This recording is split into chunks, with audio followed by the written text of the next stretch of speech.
friends, hope you all are doing well and staying safe. Welcome back to yet another video of the Football Mania to bring you all the latest news, insights, and updates from the world of football.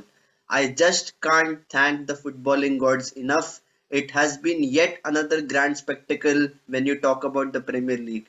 And match week 7 was just yet another exciting weekend because we saw the two best teams in the country, Liverpool and Manchester City, squaring off at Anfield. It can't get bigger than this, and especially it was a sub battle between Jurgen Klopp and Pep Guardiola, who have different brands of football which are so entertaining to watch. And as a football neutral, I was treated to a real spectacle because if I talk about the match, it was just crazy. If you talk about the lineups initially, I wasn't surprised one bit with Liverpool's lineup because they had all the key players in the expected positions, and I did prefer Diogo Jota over Roberto Firmino, and that did happen. So it wasn't a surprise. Only thing leaving Trent Alexander Arnold on the bench, yes, it was an injury, and I understand James Milner had to cover up at the right back position.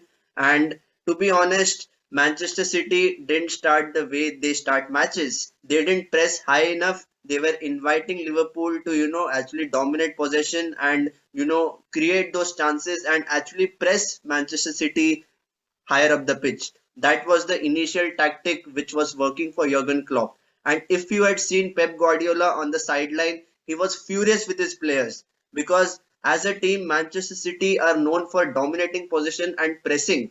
And this was the complete opposite of what we saw.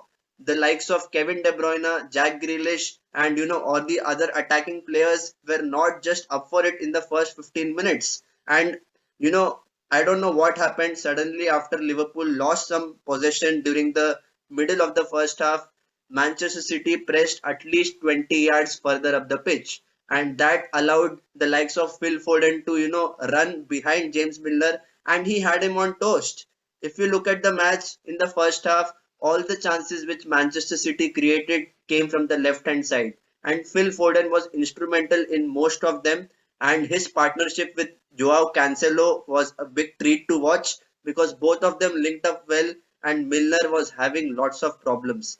And Liverpool, I don't know what happened after 20-25 minutes. They were not able to, even keep the ball. It was so, frustrating if you are a Liverpool fan that you are seeing your team on the front foot and then you are just allowing the opposition to come at you as if you are not playing at Anfield. This was a very big surprise, and even Klopp became so furious with his players. And I must say, in the first half, Manchester City had two clear-cut chances.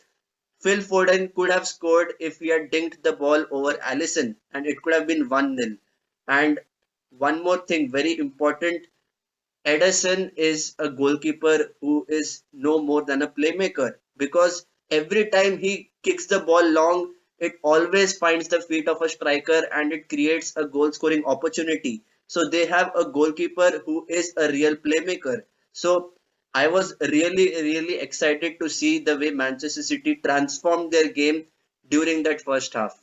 But they should have been in front, and even De Bruyne missed an easy header. Yes, it was towards the right hand side. He could have done better and placed his header downwards, but he skied it. So as we are going into the break, I'm sure Klopp was feeling that things have to change, things have to improve, the tempo has to be a bit more, they have to be a bit more aggressive on the ball, and that's exactly what we saw in the second half.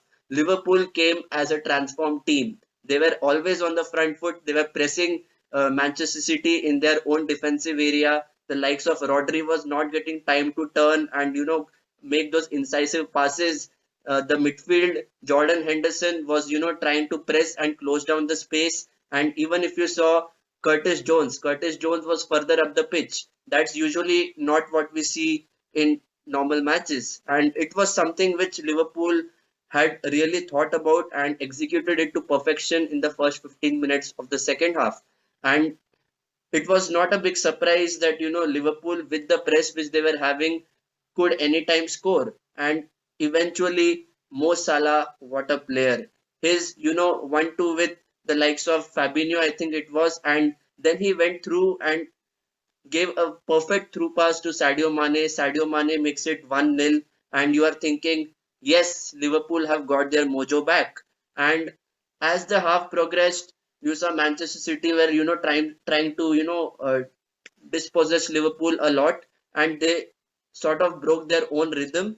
And it was all about who will have the laugh in the final stages. And we saw Foden once again delivering. He always scores at Anfield.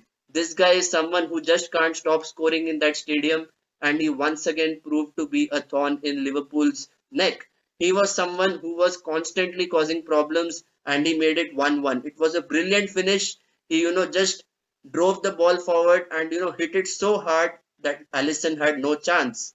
Now it's 1-1 and you are looking for a moment of inspiration from someone, and Comet the hour, Comet the man, as they say, Mo Salah is the Egyptian king and the entire Scouser family in Liverpool worships him. And what a goal. I must say, Mo Salah is, sometimes underrated because you feel that like he is having the talent but he's not considered as world class. And the goal which he scored to make it 2-1 for Liverpool, wow, I must say hats off. It was all about individual brilliance and kudos to him. It was a brilliantly taken finish. He I just don't know how to describe that goal. You can just watch the replay. It was just outstanding. And in such big matches, you require your big players to step up, and Mo Salah did just that. Not only did he give an assist, now that he is scoring a goal, you are feeling that Liverpool are confident to see out this game. And just as we speak about how Liverpool are confident, Manchester City equalized with Kevin De Bruyne and it is 2-2. What a goal it was. Yes, he got a deflection, but we don't care. As football neutrals, we want to see some entertaining football, and Kevin De Bruyne equalizes. So with that, as it is 2-2, you are expecting one of the teams to go for the kill, really push hard for the winner. But all kudos to both managers because they got their tactics right in the second half, and we saw a really exciting game. To be honest, both teams are playing at the best of their levels and they can go much further. I'm sure about that. But for a football neutral, they have given a Premier League spectacle. This is exactly what the Premier League is all about. You see such humdingers and you are always excited to want more. You expect goals, you expect red cards, you expect some controversy when such big matches happen. But I was happy that there was not much of a controversy. Yes, there were a few penalty appeals, but that happens in such big matches. The crowd also plays its part. But I think the referee also handled it really well. Paul Tierney had an outstanding game, and I must say, I think both managers will not have much to complain about. But in the end of the day, I think a draw was a fair result. On the balance of play, I think City created most of the chances, but they were not clinical enough to find a winner. So this is a true spectacle. This is why Premier League is considered the best league in the world. It gives such goosebumps to fans who are having that adrenaline rush to watch their teams in action. And I'm so excited that I can't wait to watch the remaining season because it is going to be a very close shave for the title this time around, and a draw is a fair result now. So let's hope and pray that we see such entertaining football in the weeks to come. So guys, let me know your thoughts about what you think about this game. If you think this was one of the best Premier League matches so far, please put it in the comment section. And for regular updates from the world of football, please do not forget to subscribe to my YouTube channel. So until next time, stay safe and take care.